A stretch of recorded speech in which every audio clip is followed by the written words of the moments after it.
목자들에게 전해진 소식, 이런 제목으로 잠시 말씀 나누고자 합니다. 우리가 이 땅에서 살아가면서 성공한 삶을 살아가기 위해서는 가장 중요한 것들이 있습니다. 그 중에 하나가 뭐냐면 좋은 정보입니다. 좋은 정보. 아주 값비싼 정보, 그리고 밸류 있는 정보를 얼마만큼 우리가 소유하느냐에 따라서 우리들의 삶이 좌우될 수 있습니다.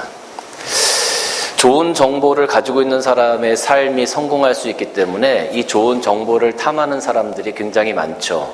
근데 대부분 이 좋은 정보들은 권력자나 돈이 많은 사람들이 대부분 소유하게 되어집니다. 그래서 그들은 그것을 가지고 세상을 지배하고 세상을 이끌어 나가게 되죠. 좋은 정보가 있어요. 만약에 어느 땅이 개발된다, 그런 정보가 누구보다도 빨리 내 손에 들어왔다고 하면 아마 우리는 부자가 되기 쉬울 겁니다. 얼마 전에 한국에서 큰 이슈가 됐었던 LH공사 같은데 그 내부 정보를 가지고 사람들이 땅 투기를 하고 했었던 그런 일들도 우리는 잘 알고 있습니다. 만약에 학생들이 시험을 치는데 학생들에게도 중요한 정보가 있죠. 시험 치기 위해서 좋은 족보들이 필요합니다. 기출 문제들이 있지 않습니까? 그런 것들을 내 손에 가지고 있다고 하면 그 시험의 성향, 그 교수들이나 선생님들의 성향을 파악할 수 있으니까 좋은 점수를 맞을 수 있는 확률이 훨씬 더 높아진다고 할 수 있습니다. 이렇게 좋은 정보를 갖고 있다라는 것, 좋은 정보를 내가 소유한다라는 것은 내가 훨씬 더 성공할 수 있고 잘할 수 있는 가능성을 높여줄 수 있는 귀한 지름대가 되는 것입니다. 그래서 대부분 이런 좋은 정보들은 지위가 있거나 권력이 있거나 재력이 많은 사람들이 대부분 소유하게 되어지죠. 일반인들에게는 그런 좋은 고급 정보들이 잘 노출되어지는 경우가 없습니다. 그런데 2000년 전에 아주 고급 정보가 하나 나왔습니다. 그런데 그 고급 정보가 세상을 바꿀 만하고 인생을 바꿀 만한 아주 고급 정보인데 그 정보가 오늘 말씀을 보니까 목자들에게 전하여졌다라고 기록하고 있어요.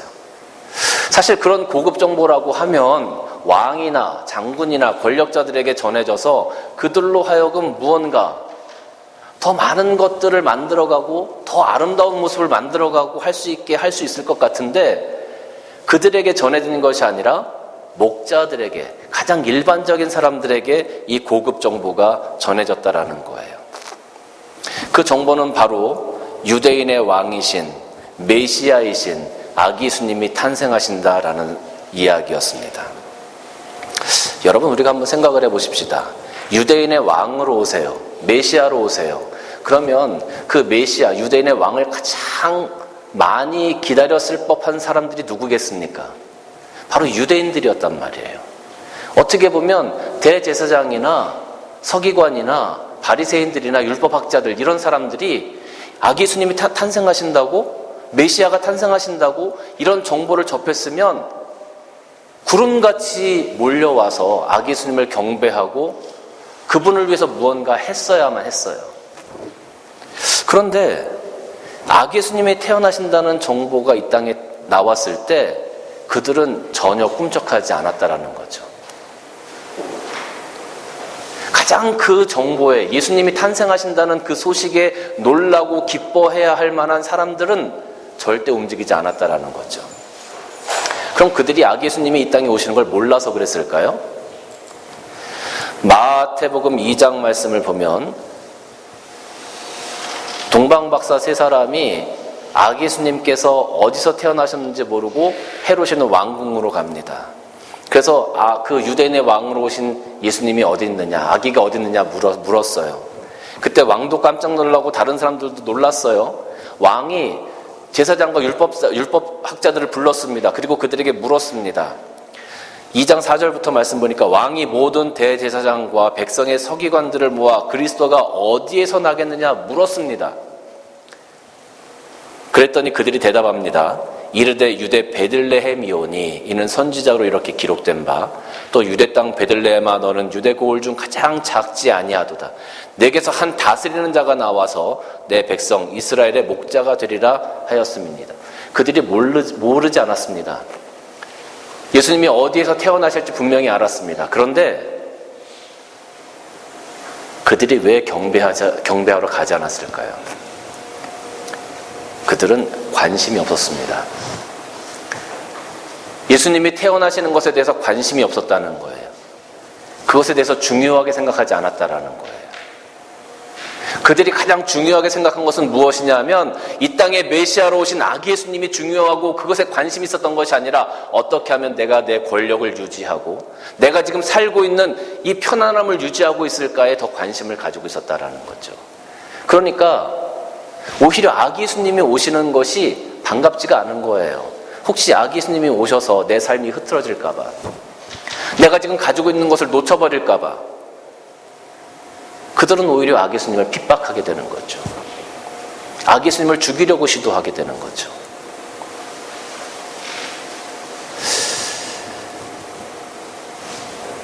여러분, 세상은 아기 예수님이 이 땅에 오신 이 기쁜 소식에 관심이 없습니다. 그리고 그걸 중요하게 생각하지도 않습니다. 그리고 오히려 그 아기 예수님이 이 땅에 오셨다는 것 때문에 오히려 아기 예수님을 따르는 사람들, 그 아기 예수님을 핍박하고 그 아기 예수님을 미워합니다. 오직 세상의 관심은 무엇입니까? 내가 오늘 어떻게 즐겁게 지낼까? 어떻게 하면 내가 돈을 많이 벌 수 있을까?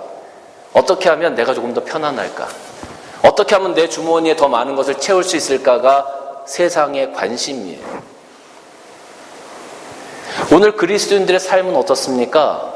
여러분의 관심은 과연 어디에 있습니까? 이제 성탄절이 다음 주에 다가옵니다. 여러분의 관심이 정말 아기 예수님이 이 땅에 오신, 하나님께서 보내신 그 아들 예수님이 이 땅에 탄생하신 그 사건에 여러분들 관심을 가지고 계십니까? 그리고 그 사건을 경배하고 찬양하고 예배할 준비가 되어져 있습니까? 아니면 여전히 귀찮게 왜? 귀찮게 트리도 해야 되고, 귀찮게 밥도 준비해야 되고, 귀찮게 예배도 해야 되고, 그냥 나 편안하게 살고 싶은데. 세상은 자기 위주의 삶을 살아가죠. 그런데 아기 예수님은 이 땅에 오셔서 어떤 삶을 살아가셨습니까? 이웃을 위한 삶을 살아가셨어요. 세상은 자기의 주머니를 채우는 삶을 살아가죠. 그런데 예수님은 어떠한 삶을 사셨습니까? 자기의 것을 다 내어주시는 희생의 삶을 살아가셨습니다. 사랑의 삶을 살아가셨어요. 세상은 아기 예수님에 관심을 가질 수가 없어요. 예수님의 탄생의 소식에 관심을 가질 수가 없어요. 왜? 나랑 너무 다르니까. 세상은 아기 예수님을 품을 수가 없습니다. 세상과 아기 예수님의 복음은 물과 기름과 같은 거기 때문에 함께 할 수가 없는 거죠. 우리는 그리스도를 따른다, 예수님의 오심을 축하하고 기뻐하고 예배한다고 하죠. 그러면 정말 우리는 세상과 결별할 수 있는 결단을 가져야 합니다. 그 결단이 없이는 아기 예수님의 탄생하심을 정말로 기뻐할 수 없기 때문에 그렇습니다. 이 중요한 정보가 사실은 목자들에게 알려졌지만 그 율법학자나 대제사장들도 알고 있을 법한 정보였습니다. 그런데 그들은 관심이 없었어요. 그들의 삶을 살아가는 데 훨씬 더 관심을 가지고 있었다라는 거죠.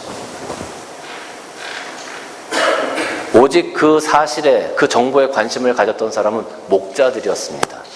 보잘것없는 목자들이었습니다. 그들에게 천사가 나타나서 아기 예수님의 탄생을 증거하고 선포했을 때 관심을 갖고 그것을 중요하게 여겨서 자기들이 치고 있는 모든 양, 나에게 있어서 나의 모든 것이 되었던, 내 재산의 전부고 내 삶의 전부였던 그 양을 내버려 두고 아기 예수님께 달려가 경배했던 사람은 오직 목자들이었다.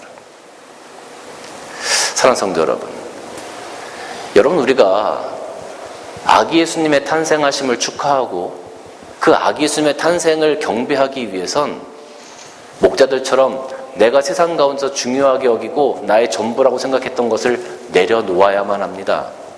그래야만 우리는 예수님 앞에 나아갈 수가 있는 겁니다.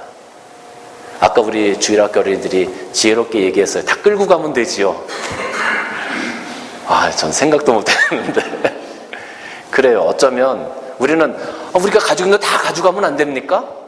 지금 누리고 있는 거 다 가지고 들어가면 안 됩니까?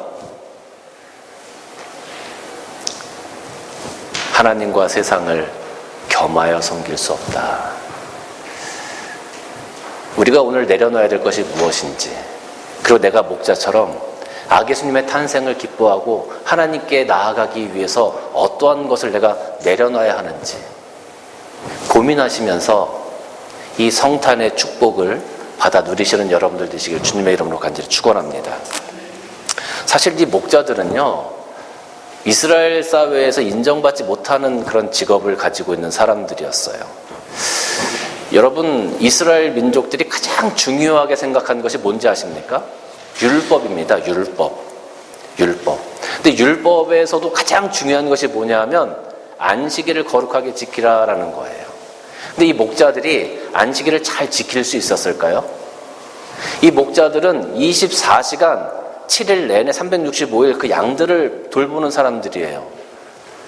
양떼를 치고 초장으로 데리고 다니고 목마르면 물을 먹이고 혹시나 또 야수들이 짐승들이 다가오면 그것들을 물리쳐서 지켜줘야 돼요. 잠시라도 한눈을 팔 수가 없어요. 양이 한두 마리가 아니고 수백 마리가 되는데 언제 짐승들이 쫓아올지 몰라요. 한시도 눈을 뗄 수가 없는 사람들이에요. 그런데 이 사람들이 안식일을 거룩히 지킬 수 있었을까요? 오늘은 안식일이니까 나는 양떼들을 놔두고 나는 하나님만 경배하겠다. 그럴 수 있었을까요? 그럴 수 없었다는 거죠. 이들이 오늘은 안식일이니까 내가 예배당 가야지 하면서 양들을 내려놓고 예배당에 갈 수 있었을까요? 그럴 수 없었다는 거죠. 이스라엘 사람들이 가장 중요하게 생각했던 것이 율법인데 그 율법을 지킬 수 없는 이스라엘 사람들이 바로 목자들이었다라는 거예요. 그러면 이스라엘 사람으로서 율법을 지키지 못해. 그러면 다른 이스라엘 사람들이 그들을 인정해 줬을까요? 아니요. 율법을 지키지 못하는 이스라엘 사람들은 이방인들처럼 취급하는 겁니다. 유대인들 사이에서 살아갈 수가 없는 사람들인 겁니다. 그들은 철저히 이스라엘 사회 속에서 소외되었던 사람들이고 철저히 버림받았던 사람들입니다. 그들은 어쩌면 하루하루를 살아가면서 내가 하나님 앞에서 하나님을 경배하지 못하고 하나님 앞에 예배하지 못하는 그런 삶 때문에 괴로워하고 힘들어하면서 나는 죄인입니다라고 고백하면서 살아갔던 사람들이 바로 목자들의 삶이었다라는 거죠. 세리와 죄인들의 삶이 바로 이 목자의 삶이었다라고 우리는 이야기할 수 있는 겁니다. 부족한 사람들입니다. 그런데 아이러니하게도 하나님의 기쁜 소식이 인생을 바꿀 만하고 세상을 바꿀 만한 그 정보가 이들에게 찾아왔습니다. 그리고 증거되어졌고 선포되어졌습니다. 왜 그랬을까요? 왜 그런 죄인들에게, 왜 하나님의 말씀을 잘 따르지도 못하는 자들에게 천사가 나타나서 그들에게 그렇게 하나님, 아기 예수님의 탄생하신 그 기쁜 소식을 선포했을까요? 그건 바로 하나님의 은혜의 선물이었습니다. 여러분, 우리가 무엇을 잘해서 이 자리에 나와 있는 것 아니죠. 우리가 구원받을 만해서 구원받은 것 아니죠. 내가 선택받을 만해서, 내가 착하고 내가 잘 살아서 내가 의인이라서 하나님께서 나를 선택해 주신 것이 아니죠. 하나님께서 왜 우리를 선택하셨습니까? 왜 여러분들을 구원하셨습니까? 무엇 때문에? 그냥 선물이에요. 하나님께서 여러분들에게 주신 그냥 선물이에요. 값없이 주신 선물이에요. 우리 교회 여집사님이 기도하실 때마다 마지막에 이 공로 없는 죄인이 이렇게 기도를 마치시는 분이 계세요. 그리고 공로 없는 죄인이죠. 우린 공로 없는 죄인이에요. 우리 왜 구원받았어요? 공로 없는 죄인이? 그 구원의 선물을 받은 거예요. 오늘 목자들이 바로 그런 선물을 받은 겁니다. 목자들은 능력도 없고 자격도 없고 힘도 없는 사람들이에요. 그런데 하나님께서 그 공로 없는 죄인들을 선택하신 거예요. 그리고 그들에게 은혜를 주신 거예요. 아기 예수님을 경배할 수 있는 그 성탄의 선물을 주신 거예요. 사랑하는 성도 여러분, 우리 역시 성탄의 선물을 위해서 부름받은 자들입니다. 우리가 뭐 잘나서 이 자리에 나와 있는 건 아니잖아요. 우리 부족한 사람들이잖아요. 그냥 하나님께서 이렇게 선물 주신 거잖아요. 그 선물을 우리가 기뻐하고 그 선물로 인하여 아기 예수님을 찬양하고 경배할 수 있는 그 자리에, 영광스러운 자리에 우리를 부르신 거잖아요. 그러면 우리 당연히 가야 될까요? 말아야 될까요? 아기 예수님 경배하러 가야 될까요? 말아야 될까요? 가기 싫으시면 계세요. 가야 될까요? 말아야 될까요? 가야죠. 가야죠. 자격 없는 우리를 그렇게 불러주셨는데 가야죠. 기쁨으로 가야죠. 최선을 다해서 가야죠. 목자들이 그렇게 하나님 앞에, 아기 예수님 앞에 나아갔던 겁니다. 오늘 성탄이 다음 주입니다. 한 주간 우리가 성탄을 기다리면서 우리 그러한 기쁜 발걸음으로, 그 감사의 발걸음으로 아기 예수님의 탄생하신 그곳에 다 함께 나가시는 여러분들 되시길 주님의 이름으로 간절히 축원합니다. 17절 말씀을 보면, 이 천사들이 그렇게 목자들에게 얘기했던 것을 목자들이 아기 예수님 있는 곳에 가서 17절 말씀 보니까 보고 천사가 자기들에게 이 아기에 대하여 말한 것을 전했다 그랬어요. 전했다. 여러분, 들은 것을, 자기들이 경험한 것을, 하나님 은혜의 선물을 받고 너무 기뻐서 그 소식을 주위에 있는 사람들에게 막 전한 거예요. 우리도 사실은 아기 예수님의 오신 이 탄생의 소식을 기쁨으로 막 전해야 되는데, 우리는 한 가지 좀 부담감을 가지고 있는 게 있어요. 그게 뭐냐 하면, 말씀을 전할 때 부담되는 게 뭐냐 하면, 우리는 지금까지 다른 사람을 자꾸 존중해야 된다라고 생각하는 거죠. 내가 이렇게 얘기했을 때 저 사람 혹시 기분 나빠하지 않을까? 내가 이렇게 얘기했을 때 저 사람 조금 부담 갖지 않을까? 이런 생각을 먼저 하게 되는 거예요. 그러니까 하나님의 말씀을, 아기 예수님의 탄생을 전하기가 부담스러운 거예요. 당연히 이 기쁜 소식을, 이 복된 소식을 내 입술을 통해서 전해야 되는데, 전하기 전에 한번 생각하는 거죠. 아, 존중해야 되는데 내가 혹시 이렇게 얘기해서 저 사람 기분 나쁘면 어떻게 하지? 내가 혹시 이렇게 했는데 저 사람 안 받아들이면 어떠지? 여러분, 우리가 강요하자는 게 아니에요. 뭐 메가폰 들고 쫓아다니면서 지하철에서 막 그렇게 하자는 게 아니에요. 내가 받은 은혜를, 내가 받은 이 축복의 선물을 너무 기쁘니까 내 이웃에게 알리자는 거예요. 그건 존중하지 않는 게 아니에요. 만약에 어떤 사람이 죽어간다고 생각을 해보십시다. 그런데 내가 그 특효약을 알고 있어. 이것만 먹으면 저 사람 살 수 있어. 내가 이 약을 대해서 얘기하면 저 사람 부담 가지면 어떻게 하지? 안 받아들이면 어떻게 하지? 여러분, 그러면서 그 약에 대해서 한마디도 안 하실 겁니까? 지금 죽어가고 있는 사람이 있는데? 그건 존중이 아니에요. 그건 그 사람을 죽이는 일입니다. 살릴 수 있는 생명을 죽이는 일이에요. 우리는 우리의 입을 열어서 내가 받은 구원의 은혜를 담대하게 증거하고 전해야 합니다. 막 안 믿는 거를 억지로 때리고 와가지고, 억지로 막 끌고 와가지고 이 자리에 앉히라는 게 아니잖아요. 우리들의 입술을 열어서 예수님에 대해서 이야기를 하자는 거예요. 그것조차도 부담스러워서 못한다고 하면 어떻게 보면 우린 구원받은 자의 자격이 없는 것일지도 몰라요. 여러분, 입술을 여십시오. 디모데후서 4장 2절 말씀 보면, 너는 말씀을 전파하라. 때를 얻든지 못 얻든지 항상 힘쓰라. 범사의 오래 참음과 가르침으로 경책하며 경계하며 권하라.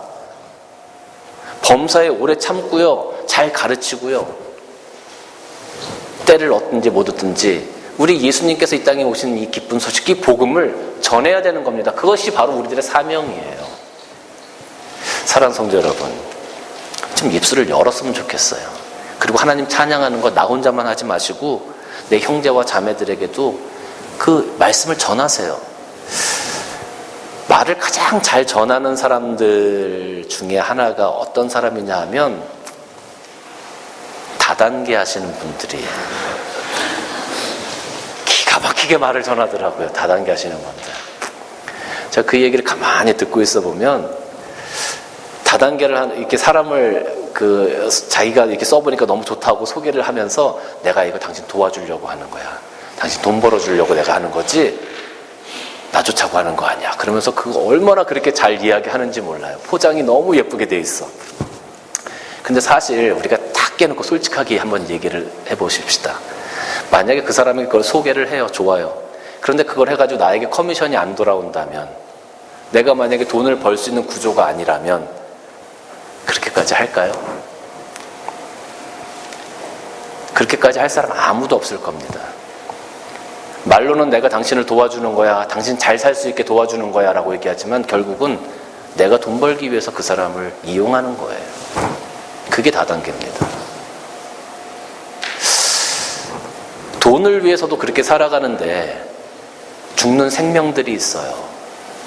그 생명을 살리기 위해서 우리에게 주신 은혜를 나누는 것, 우리 그거 부담스러워하지 말아야 될 것 같습니다.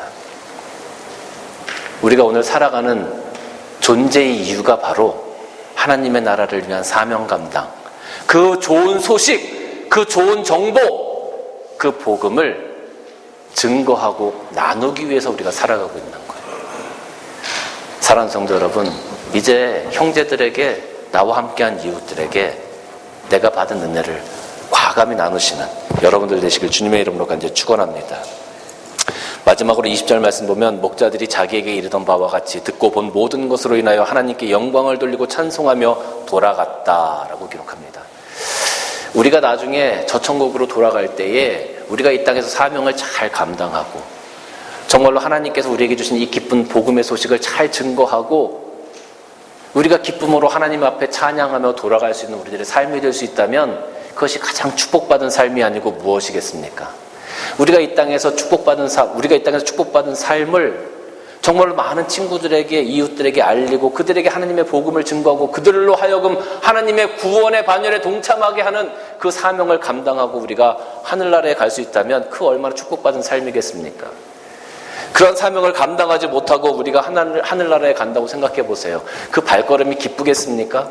부담스럽고 두렵고 걱정스러울 거예요. 사랑하는 성도 여러분, 하나님께서 기뻐하시는 삶, 하나님께서 여러분에게 기대하고 있는 삶이 있어요. 그래서 여러분들에게 주신 사명이 있다는 말이에요. 오늘 이 기쁜 소식을 목자들에게 주신 것처럼 바로 우리들에게 알려주셨고 우리들 마음 가운데 새기게 하셨다는 말이에요. 이제 목자들처럼 일어서서 달려가야 합니다. 예수님이 탄생하신 그곳에 달려가서 우리가 경험한 그 기쁨을 나누어야 합니다. 그리고 저 하늘나라 가는 그 순간까지 기쁨으로 찬양하며 달려나아갈 수 있는 그러한 모습을 가지고 우리가 살아간다고 하면 정말로 그것이 하나님께서 기뻐하시는 이 성탄의 아름다운 기쁨을 함께 누리는 것이 아니고 무엇이겠습니까? 디모데후서 4장 7절 8절 말씀 보면 내가 선한 싸움을 싸우고 나의 달려갈 길을 마치고 믿음을 지켰으니 이제 후로는 나를 위하여 의의 면류관이 예비되었으므로 주 곧 의로우신 재판장이 그날에 내게 주실 것만 아니라 주의 나타나심을 사모하는 모든 자에게 주실 거다.